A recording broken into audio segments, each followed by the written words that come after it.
So, welcome back to DJ's Chronicles. So, I'm recording in a different location in a living room chair because I'm on a laptop. Anyway, this is part 10 of At the Mountains of Madness. Many people will probably judge us callous as well as mad for thinking about the northwest or northward tunnel and the abyss so soon after our somber discovery. And I am not prepared to say that we would have immediately revived such thoughts, but for a specific circumstance which broke in upon us and set up a whole new train of speculations. We had replaced the tarpaulin over poor Gedney and were standing in a kind of mute bewilderment when the sounds finally reached our consciousness. The first sounds we had heard since descending out of the open, where the mountain wind whined faintly from its unearthly heights. Well known and mundane though they were, their presence in this remote world of death was more unexpected and unnerving than any grotesque or fabulous tones could possibly have been, since they gave a fresh upsetting to all our notions of cosmic harmony. Had it been some trace of that bizarre musical piping over a wide range which Lake's dissection report had led us to expect in those others, and which, indeed, our overwrought fancies had been reading into every wind howl we had heard since coming on the camp horror. It would have had a kind of hellish congruity with the eon dead region around us. A voice from other epochs belongs in a graveyard of other epochs. As it was, however, the noise shattered all our profoundly seated adjustments, all our tacit acceptance of the inner Antarctic as a waste, as utterly and irrevocably void of every vestige of normal life as the sterile disk of the moon.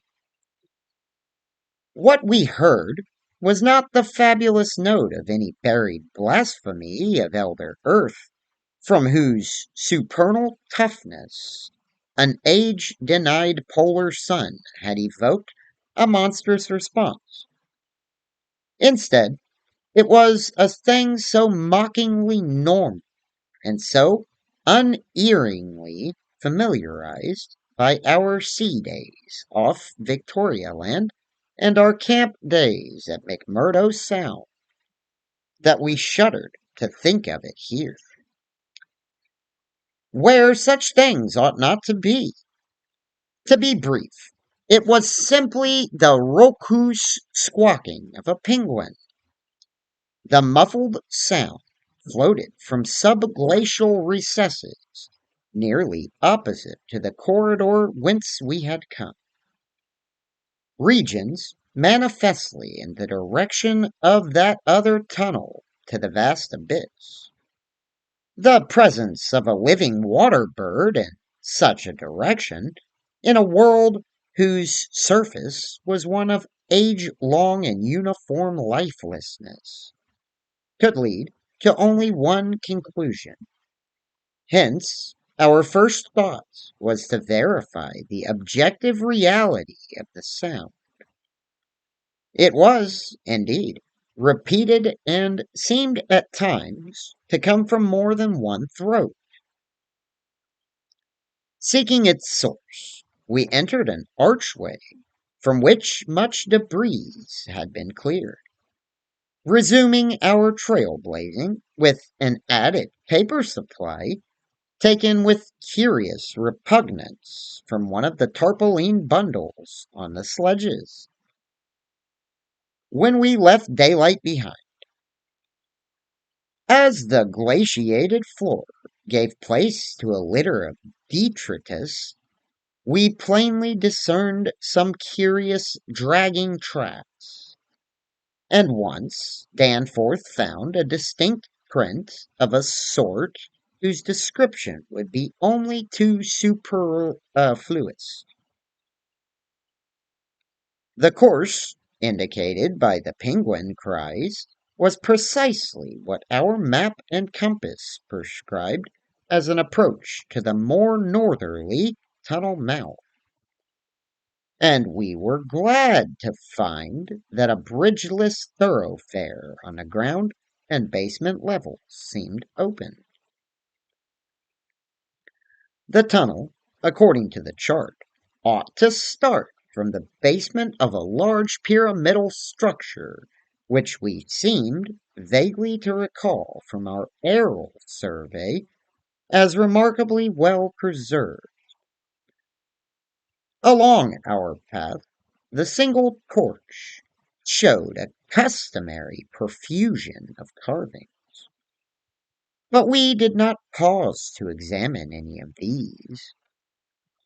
Suddenly, a bulky white shape loomed up ahead of us, and we flashed on the second torch. It is odd how wholly this new quest had turned our minds from earlier fears of what might lurk near. Those other ones, having left their supplies in the great circular place, must have planned to return after their scouting trip toward or into the abyss. Yet we had now discarded all caution concerning them as completely as if they had never existed.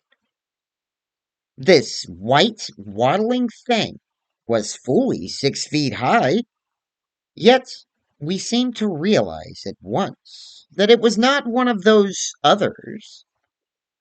They were larger and dark, and according to the sculptures, their motion over land surfaces was a swift, assured matter, despite the queerness of their sea-borne tentacle equipment. But to say that the white thing did not profoundly frighten us would be vain.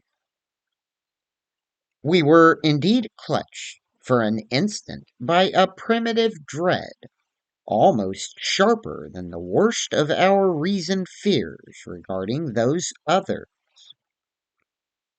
Then came a flash of anticlimax as the white shape sidled into a lateral archway to our left to join two others of its kind, which had summoned it in raucous tones. For it was only a penguin, albeit of a huge unknown species, larger than the greatest of the known king penguins, and monstrous in its combined albinism and virtual eyelessness. When we had followed the thing into the archway and turned both our torches on, the indifferent and unheeding group of three we saw that they were all eyeless albinos of the same unknown and gigantic species. Their size reminded us of some of the archaic penguins depicted in the Old One's sculpture, and it did not take long for us to conclude that they were descended from the same stock. Undoubtedly, surviving through a retreat to some warmer inner region, whose perpetual blackness had destroyed their pigmentation and atrophied their eyes to mere useless slits. That their present habitat was the vast abyss we sought was not for a moment to be doubted, and this evidence of the gulf's continued warmth and habitability filled us with the most curious and subtly perturbing fancies. We wondered, too, what had caused these three birds to venture out of their usual domain. The state and silence of the great dead city made it clear that it had at no time been an habitual seasonal rocker or rookery, whilst the manifest indifference of the trio to our presence made it seem odd that any passing party of those others should have startled them. Was it possible that those others had taken some aggressive action or tried to increase their meat supply? We doubted whether that pungent odor, which the dogs had hated, could cause an equal and hold on,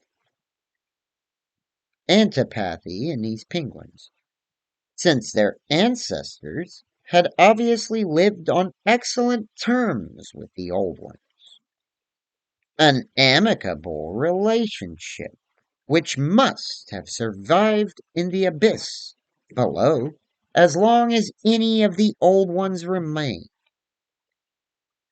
Regretting, in a flare up of the old spirit of pure science, that we could not photograph these anomalous creatures, we shortly left them to their squawking and pushed on toward the abyss, whose openness was now so positively proved to us, and whose exact direction occasional penguin tracks made clear.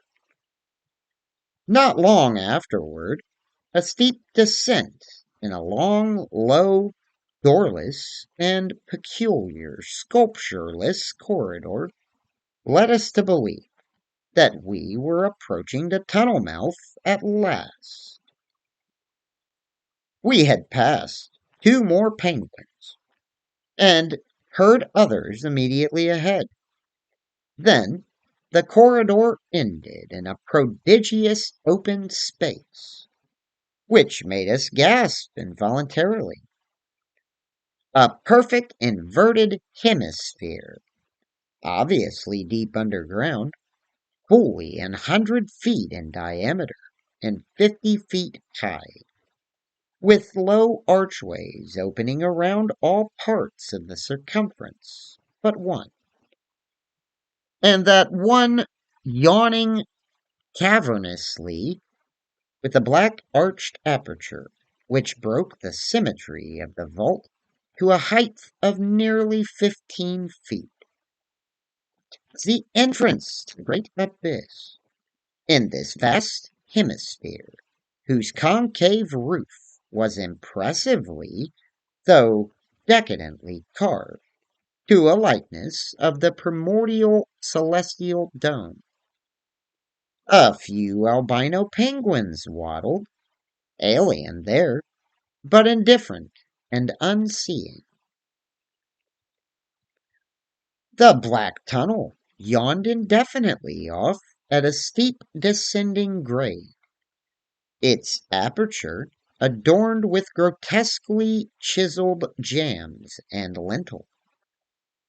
From that cryptical mouth we fancied a current of slightly warmer air, and perhaps even a suspicion of vapor proceeding. And we wondered what living entities, other than penguins, the limitless void below, and the contiguous honeycombings of the land and the Titan mountains might conceal. We wondered, too, whether the trace of mountain top smoke, at first suspected by poor Lake, as well as the odd haze we had ourselves perceived around the rampart crowned peak, might not be caused by the tortuous channeling hold on, tortuous channeled rising of some such vapor from the unfathomed regions of Earth's core. Entering the tunnel, We saw that its outline was at least at the start about 15 feet each way. Sides, floor, and arched roof composed of the usual megalithic masonry. These sides were sparsely decorated with cartouches of conventional designs in a late decadent style, and all the construction and carving were marvelously well preserved. The floor was quite clear, except for a slight detritus bearing outgoing penguin tracks and the inward tracks of those others. The farther one advanced, the warmer it became, so that we were soon unbuttoning our heavy garments. We wondered whether there were any actual igneous manifestations below, and whether the waters of the sunless sea were hot. After a short distance, the masonry gave place to solid rock, though the tunnel kept the same proportions and presented the same aspect of carved regularity. Occasionally, its varying grade became so steep that grooves were cut in the floor. Several times we noted the mouths of small lateral galleries, not recorded in our diagrams, none of them such as to complicate the problem of our return, and all of them welcome as possible refuges in case we met unwelcome entities on their way back from the abyss. The nameless sense of such things was very distinct. Doubtless, it was suicidally foolish to venture into that tunnel under the known conditions. But the lure of the unplumbed is stronger in certain persons than most suspect. Indeed, it was just such a lure which had brought us to this unearthly polar waste in the first place. We saw several penguins as we passed along, and speculated on the distance we would have to traverse. The carvings had led us to expect a steep downhill walk about a mile to the abyss, but our previous wanderings had shown us that matters of scale were not wholly to be depended upon.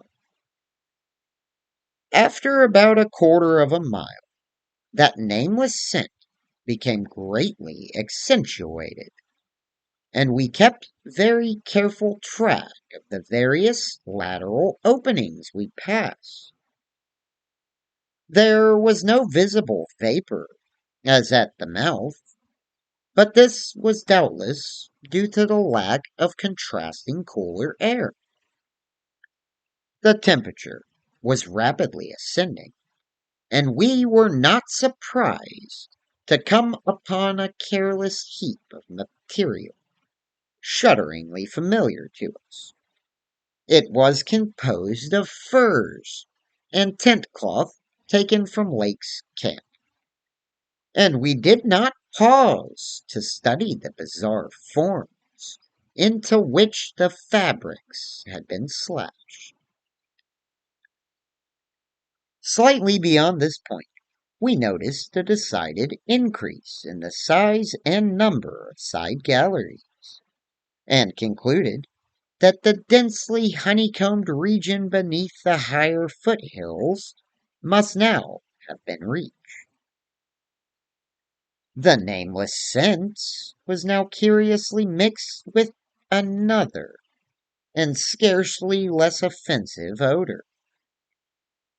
Of what nature we could not guess, though we thought of decaying organisms and perhaps unknown subterranean fungi.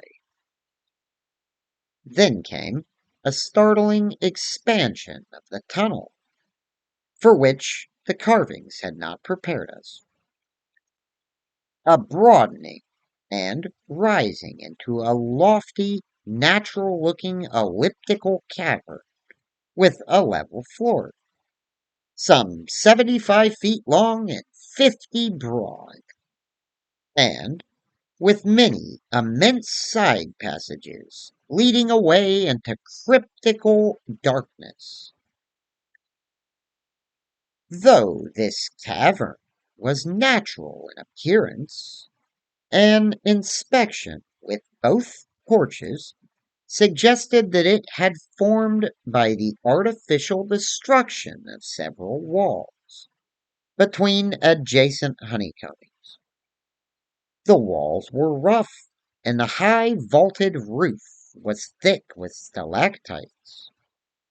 But the solid rock floor had been smoothed off and was free from all debris, detritus, or even dust to a positively abnormal extent, except for the avenue through which we had come.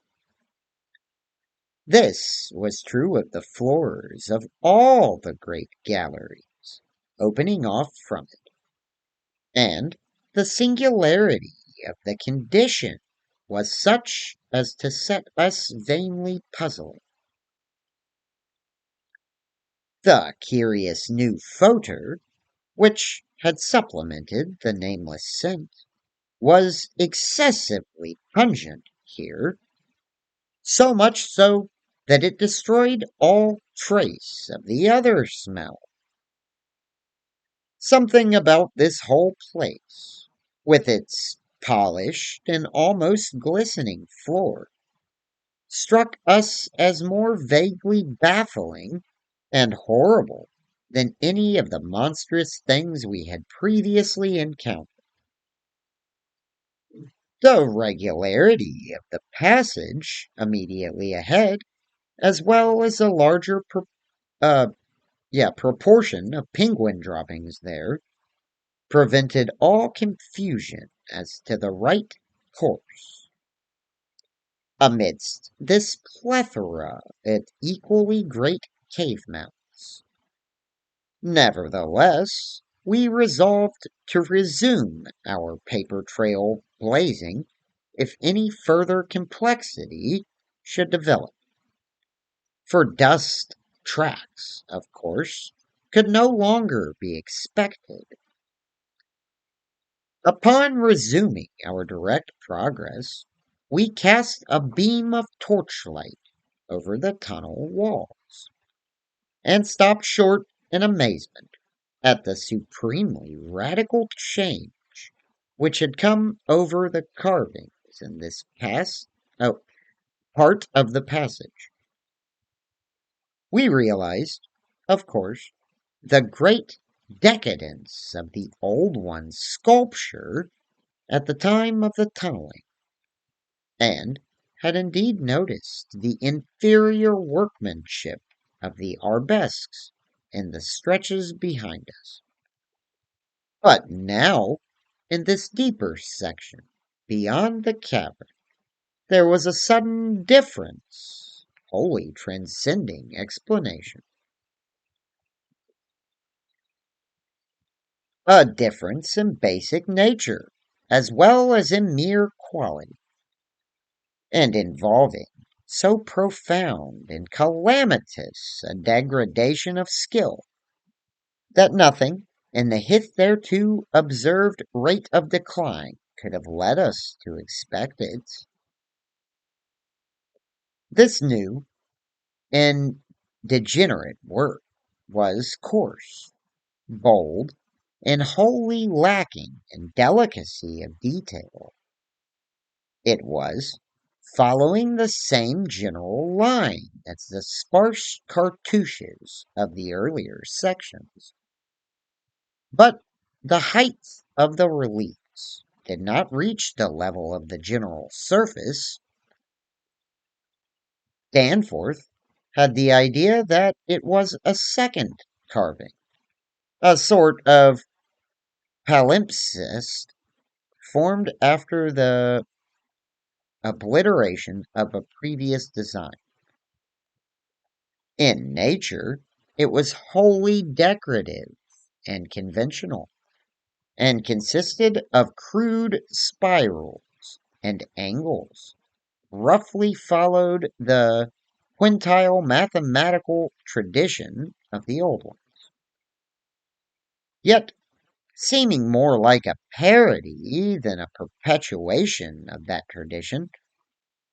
We could not get it out of our minds that some subtly but profoundly alien elements had been added to the aesthetic feeling behind the technique. An alien element, Danforth guessed, that was responsible for the manifestly laborious substitution. It was like, yet disturbingly unlike, what we had come to recognize as the old one's art.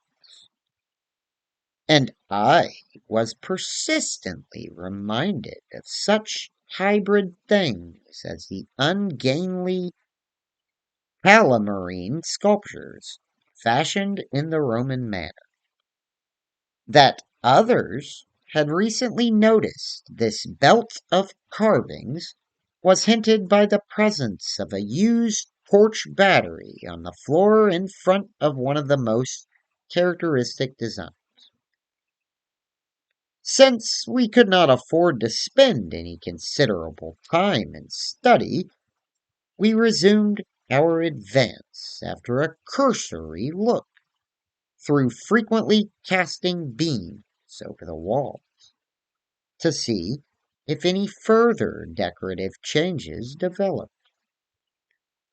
Nothing of the sort was perceived, though the carvings were in places rather sparse because of the numerous mouths of smooth floored lateral tunnels. We saw and heard fewer penguins, but thought we caught a vague suspicion of an infinitely distant chorus of them somewhere deep within the earth.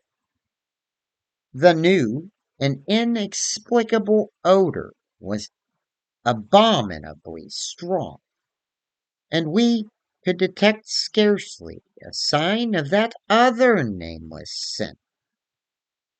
Puffs of visible vapor ahead bespoke increasing contrasts in temperature and the relative nearness of the sunless sea cliffs of that great abyss.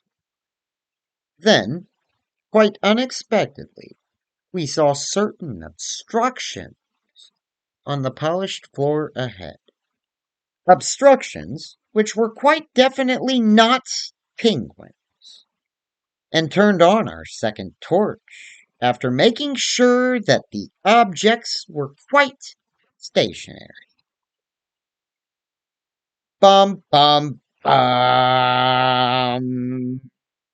That's the end of part 10. I've got two parts to go. Thanks for watching the video. Please like and subscribe.